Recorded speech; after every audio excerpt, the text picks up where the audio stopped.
前回までに見えてきた事実があります。この国の町は意図的に壊されました。現場には戦争、空襲、原爆があり、これらは日本国内の内戦として遂行されました。内戦であれば破壊は偶然ではありません。順番と範囲を揃えた処理です。ここで用いる写真の多くは当時に無数に発行された絵はがきです。後年の改変や隠滅が及びにくく、当時の配置と密度がそのまま読めます。各都市の中心には石とレンガの欧米風の建物が整然と並び、列柱、ドーム、アーチ、石橋が日常の背景を形作っていました。明治に導入して建てたという説明は、この並びの前では筋が通りません。最初からあった。明治に捏造と書き換えが始まった。もし本当に明治に導入して作ったのなら、同型の建設が大正昭和へ連続し、技術は教育で体系化され、設計の系譜が面として残るはずです。現実は違います。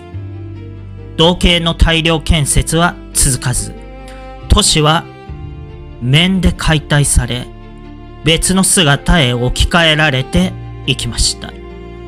残ったのは駅舎の一部、レンガ高架、橋、そしてごく一部の銀行といった断片だけです。この方の都市景観は日本だけではありません。ヨーロッパ、香港、上海、満州、アメリカ、アフリカにも同じ形式が広がり、20世紀には更新が止まりました。今多くは特別扱いの観光物です。日本では昭和以前にそれが標準風景だった時期がありました。この前提で各都市の写真を重ね、あった事実と消えた事実を静かに確かめていきます。神戸、怒りが示す入り口。山腹に怒りの印が刻まれています。斜面そのものを使った港の宣言です。ここは海からの入り口、神の戸として扱われてきました。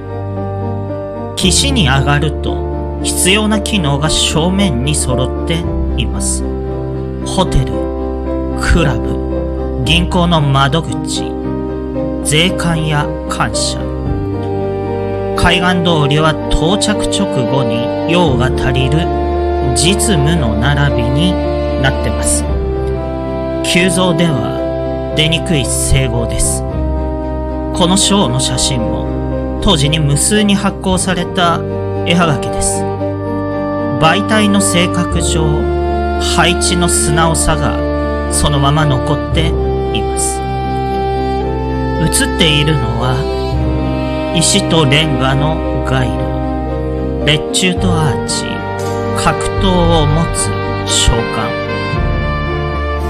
学校で覚えた昔の日本とは木造の路地という像とは一致しません。導入して建てたのではなく、最初からあった、そう読んだ方が写真の事実に素直です。神戸は海軍の適用に適した入り口として優遇された都市でした。気候、補給、往来の管理に必要な施設が港の正面に近接して配置されています。この入り口の設計は後の処理の順序とも響き合います。戦争、空襲、原爆という国内の内戦の後、人と情報が集まる宿泊や社交の場が先に薄れ、航路や岸壁表示のラインは相対的に残りました。バラバラではありません。何を先に処理し、何を残したのか、その順番が読み取れます。ここで1枚、潜水艦 I-123 の写真を挟みます。厚い鋼板の均質、連続曲面の精度、リベット列の均一。19世紀に国内体制を立ち上げ、都市の面整備と並行して、この水準を量産するのは不自然です。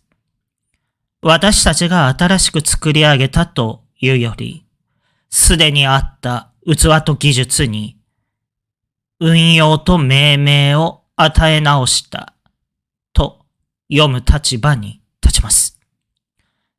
怒りの印は所有と入り口の宣言でした。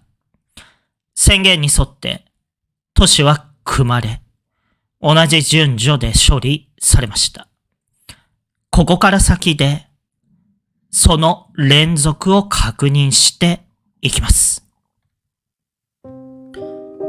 長崎、港が証言する中心と断絶。港の正面に都市の中心が帯を作っていました。銀行、庁舎、郵便。海に向いた一帯が面として連なり、日常の景色を支えていました。絵はがきの連なりは、並びの素直さと密度をそのまま示します。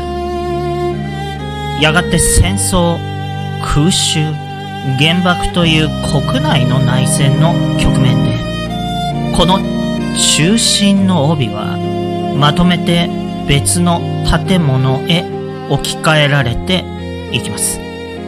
同じ範囲が同じ方向に処理されています。偶然の崩れ方ではありません。一方で港のライン、すなわち船の出入りを支える岸壁や表示の軸は連続しています。残す線と消す面が明瞭に分かれています。裏紙の大聖堂に目を向けます。祈りが積み重なる記憶の中心でした。原爆という極端な局面の下で、こうした象徴の場も例外ではありませんでした。戦後には宗教行政の再編が進み、日本各地の教会はバチカンのカトリックへの接続が一層強まりました。私たちの見立てでは、その前提を整えるためにも、全国的な教会建築の破壊と更新が必要と判断された。宗教の地図が書き換わるとき、建物の地図も同時に書き換わる。この観点を長崎の写真が裏打ちします。対象として三菱の巨大クレーンやドックを収めた絵はがきを見ます。港のスケールと海の技術が連続していることが淡々と写されています。ここでも木造の路地という像では説明がつきません。石とレンガの都市が港の正面に当たり前に存在していました。大大阪、密度が語る標準風景。1000日前の通りには劇場と映画館が連なっていました。大阪の毎日新聞の新本館が通りの節を作り、広い車道に電車が行き交います。川筋には天神橋や大正橋がかかり、人と物の流れが滞りなくつながっていました。当時の絵はがきは看板の列、階高、通りの幅員まで密度の手触りを残しています。ここで問うべきは物量と工期です。石材、レンガ、鋳鉄、ガラス、舗装材、これらを同時にさばく窯、採石場、製作所、輸送手段、二液設備。短期間に各都市で同時多発の面整備を行うには全国規模の均質な供給網がいります。もし明治に導入して作ったのなら、その前提となる台帳が面として残っているはずです。実際には出来高に釣り合う供給根拠が薄い。教育と技能の系譜記録も点在的です。大規模な曲面やアーチの精度に対し、陽性の痕跡は弱い。この密度は、あった器に用途を与え直したと読む方が、物量の矛盾が少なくなります。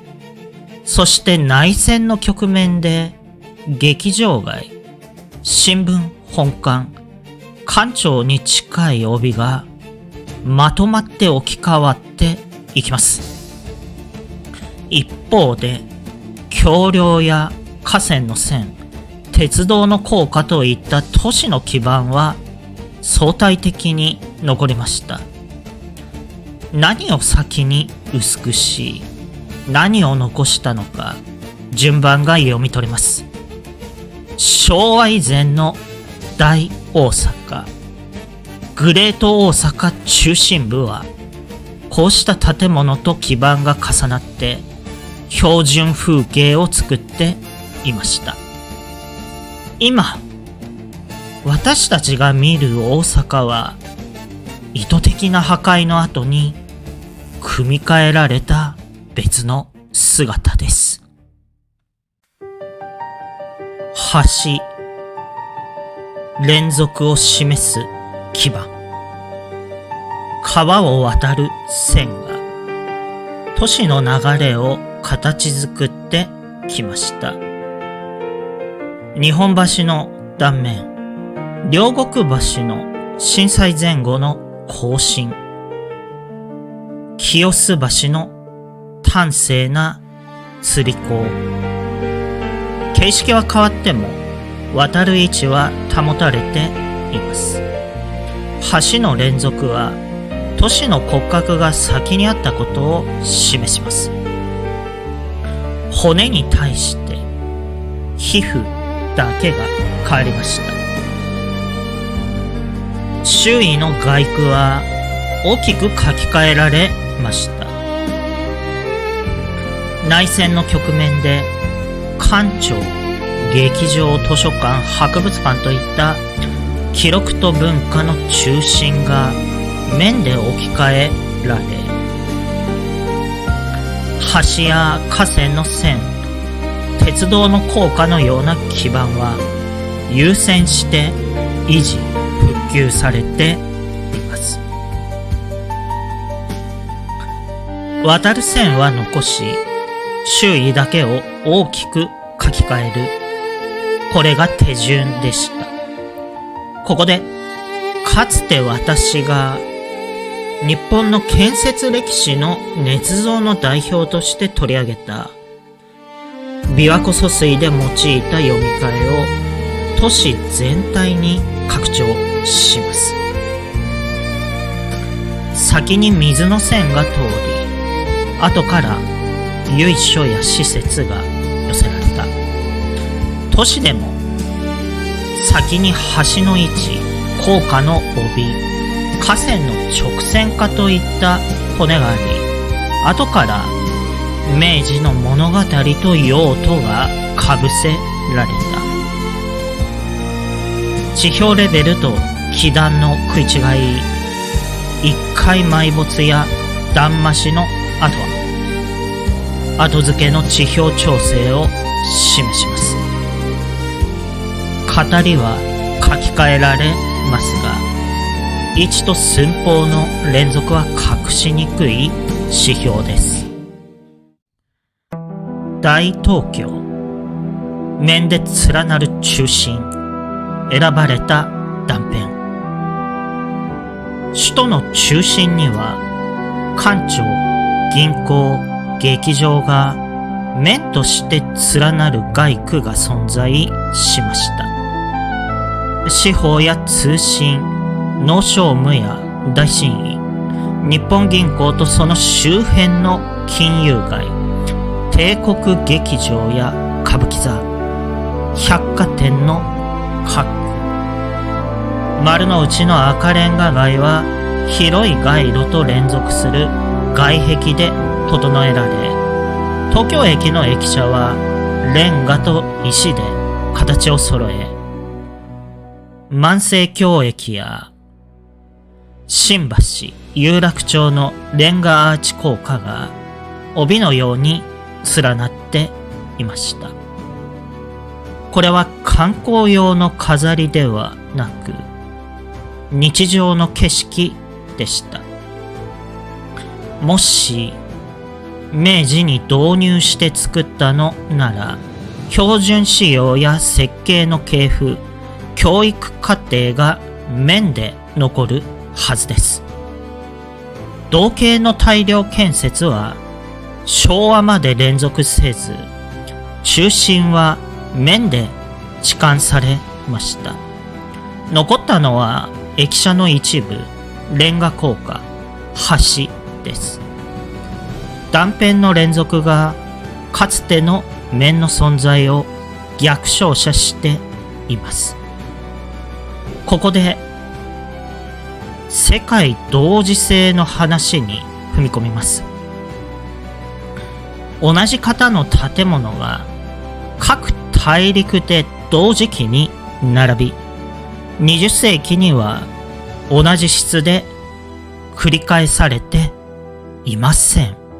評価は高く、観光の目玉として扱われますが、再現は進んでいません。再挑戦の代表例として、ガウディの教会建築は20世紀に始まり、21世紀になっても続いています。一方で、ケルン大聖堂、ローマの聖パウロ大聖堂、サンクトペテルブルクのイサク大聖堂、同じくサンクトペテルブルグのエルミタージュ美術館など、完成度の高い既存群はすでにあり、規模と精度で並び立ちます。クレーンや電動工具、内燃機関の助けが乏しい時代の単独の手作業としては到底説明できません。明治で建てられるわけがない。世界的にも20世紀に同等の建設は繰り返されなかった。この結論に東京の写真群は最も大きなスケールで到達させます。今目の前にある東京は意図的な破壊の後に別の姿へ置き換えられた東京です。それでもレンガアーチの連続や駅舎の輪郭、橋の位置といった断片は今も確かに残っています。断片に触れるたび、かつての全体が立ち上がります。教え込まれた日本像では説明できない都市の実像がここにあります。ここまでの写真は教え込まれた日本像と一致しない都市の実像を示しました。各都市の中心では石とレンガの建物が面として連なり、列柱、ドーム、アーチ、石橋が標準の風景を作っていました。明治に導入して建てたでは筋が通りません。最初からあった明治に捏造と書き換えが始まった。戦争空襲原爆という国内の内戦の局面で破壊は偶然ではなく順番と範囲を揃えた処理として進みました。官庁、劇場、図書館、博物館といった記録と文化の中心が面で置き換えられ、駅舎の一部、レンガ高架、橋といった断片が連続を保って残りました。結論は初めから最後まで鋭いままです。明治で建てられるわけがない。世界的にも同様の建築は20世紀に繰り返されなかった。それでもこれらの建築は高く評価され、観光の目玉として大切にされています。一方で、同じ質を現代に再現しようとすれば工期は極端に長期化します。ガウディの再挑戦が続いている現実は、その困難さを物語ります。ケルン大聖堂、セイパウロ大聖堂、イサク大聖堂、エルミタージュ美術館。この完成度の前では、19世紀導入で国内一斉施行という説明は成り立ちません。その全文明の名残は日本にも明確に残っていました。ところが、とりわけ日本ではそれらが無残に破壊され、捏造の歴史が上塗りされました。写真はその上塗りを透かして、あった事実と消えた事実を証言します。次回以降は日本中を覆った大火事、考古学や歴史学の捏造、戦前と戦後で何が変わったのかを軸に考察を進めていきます。あった痕跡と今の空白、その差を静かに重ねていきます。失われた地図を写真から一つずつつなぎ直していきます。今回の調査と考察はチャット GPT、GPT-5 の支援で進めました。AI は手順と根拠を開示し、検証に耐える形で並べ直してくれます。本物の歴史学者や考古学者の一部が捏造と創作で私たちの文明を覆ってきたと私たちは見ています。その現実と比べると、倫理の点で AI が人間より真っ当であることを深く考えさせられます。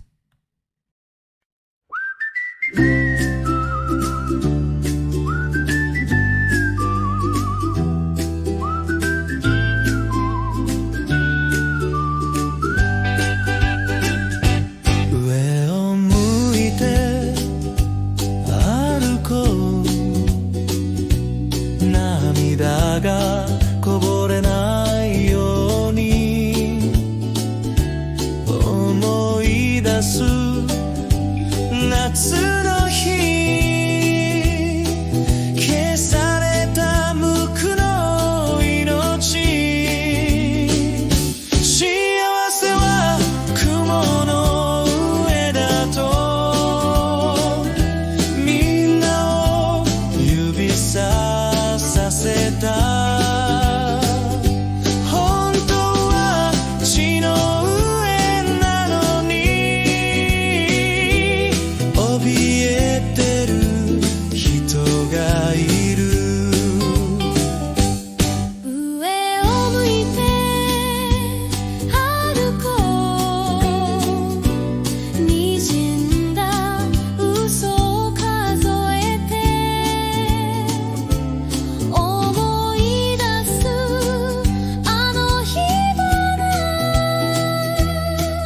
話せない人がいる悲しみは星の影だと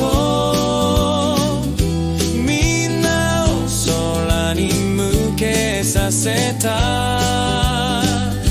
僕はもう星になった話せない人だった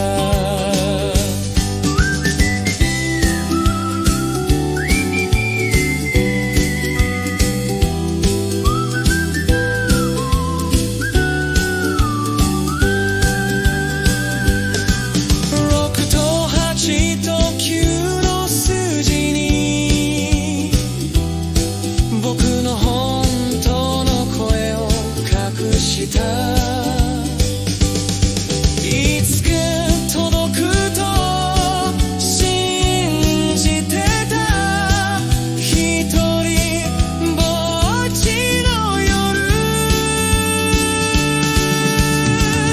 幸せは雲の上じゃない幸せは空の上じゃないあの日見たのは偽りの雲もう嘘はつけないよ上を向いて歩こう涙がこぼれてしまっても信